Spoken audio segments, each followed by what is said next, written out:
Most people have no idea what's really inside store-bought beef bouillon. That's why my grandfather always made his own. And after trying it myself, I finally understood why. Today I'll show you the traditional method he taught me, and by the end of the video, you'll see why I still make it this way at home. The main ingredient for making this seasoning is beef. You'll need to prepare about 6 pieces of lean beef with as little fat as possible, because lean meat stores much longer after it has been processed. I usually choose beef loin. This cut has plenty of meat and almost no fat attached to it. You should choose pieces of beef that are moderately thin. If they are too thick, you can place them on a cutting board and gently pound them to flatten the meat a little more.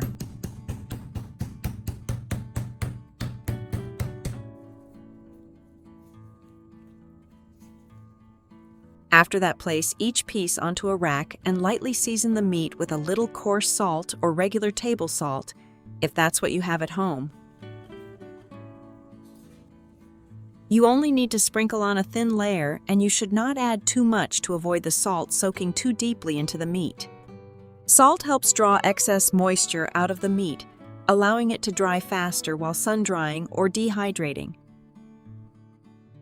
The less moisture the meat contains, the harder it is for it to spoil.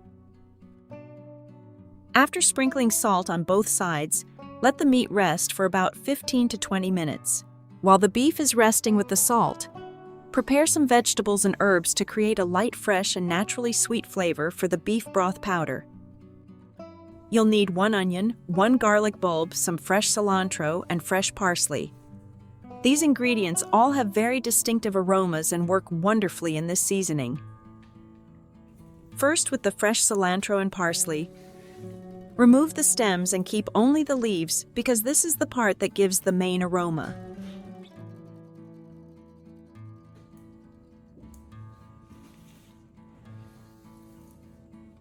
Next is the onion. Peel it and chop it into small pieces.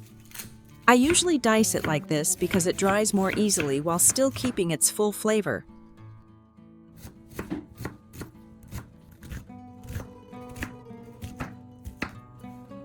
For the garlic, peel it as well and slice it into thin pieces. You know, garlic and onion are 2 ingredients that have often been used as natural preservatives for many years, long before modern packaged seasonings became popular. They both contain many compounds that have antibacterial and antifungal properties and help slow down food spoilage. After slicing the garlic to give the seasoning a natural sweetness, I also prepare 1 bell pepper. Cut it in half.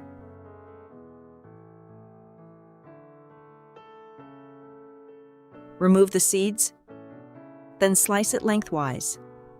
Bell peppers contain quite a lot of moisture, so try to slice them a little thin so they dry more easily. After everything has been cut into small pieces, the next step is to dry all of it. To save time, you can use an air fryer or an oven. However, in today's video, I'm going to show you how to dry everything using the method from my grandfather's time, which is drying directly under the sun.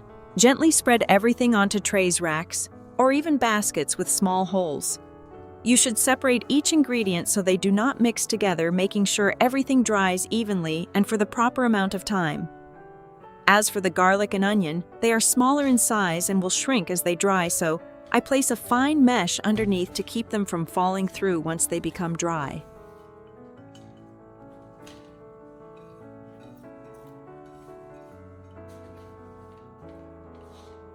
Now comes the traditional step my grandfather always insisted on: drying everything under the sun. As the hours pass, the herbs become crisp, the vegetables lose their moisture, and the beef slowly transforms into something completely different. This is where the magic really starts to happen. To protect the food from flies and insects, cover everything with a food mesh cover if you have one at home. If not, you can even use a baby mosquito net. It works surprisingly well and keeps everything clean while still allowing air to flow through.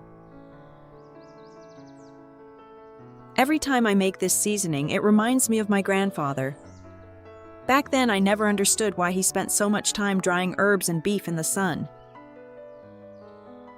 Now I understand he wasn't just making seasoning, he was preserving flavor in the simplest way possible. After about 2 hours, you'll notice that the parsley and cilantro dry faster than the other ingredients. Once they become dry and crumbly, place them into a small bowl and set them aside.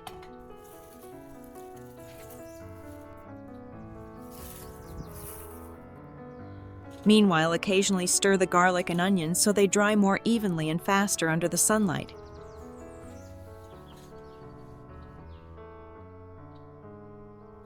After about 4 hours under the sun, the beef will start becoming drier and firmer on the outside, but it still needs more time to fully dry. At this stage, gently tear the beef into smaller pieces and remove any excess fat if there is any. This step is very important because fat can make homemade broth powders spoil faster during storage, which is why lean beef is the best choice for this recipe.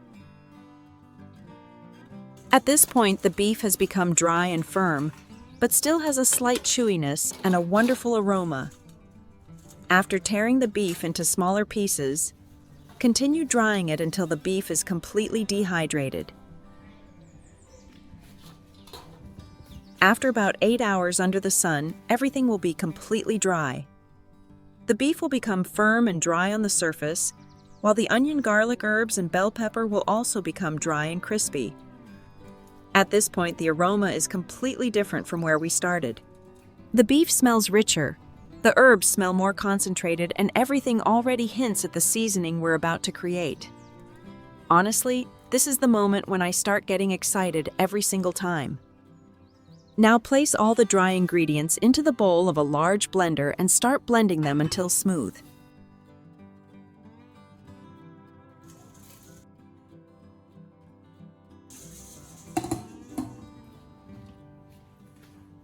Blend in short bursts and stir everything evenly after each round.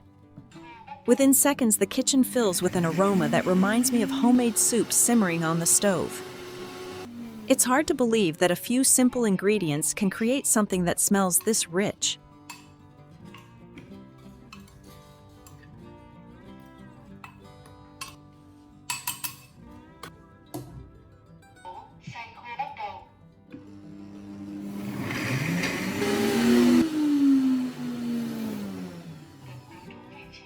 Once the mixture becomes slightly fine, to give the seasoning a richer and more appealing aroma, add a few whole cloves, some whole black peppercorns, and a little dried oregano.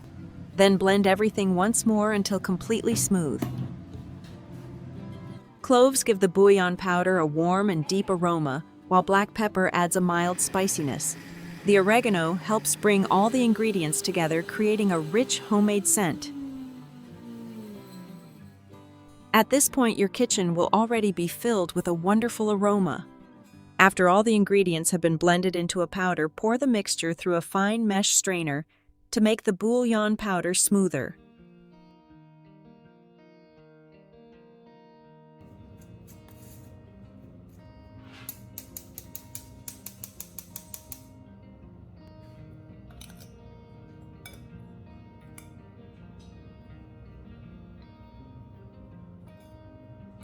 Then place the fine mixture into a glass jar and store it in a cool, dry place, such as on a spice rack.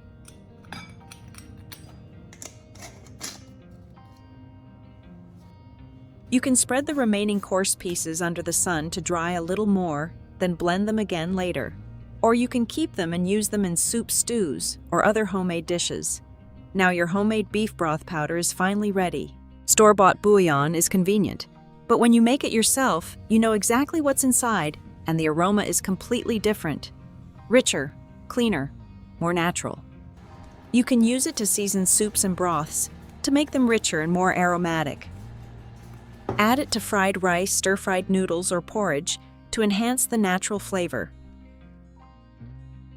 Use it to marinate beef, chicken, or vegetables before grilling or pan-searing. Sprinkle a little onto eggs, potatoes, or stir-fried vegetables to make the dishes even more delicious. What I love most about this recipe isn't just the seasoning itself. It's knowing that a simple method passed down from my grandfather is still useful today. Every time I open this jar, I'm reminded that some of the best kitchen ideas aren't new at all. They've simply been forgotten.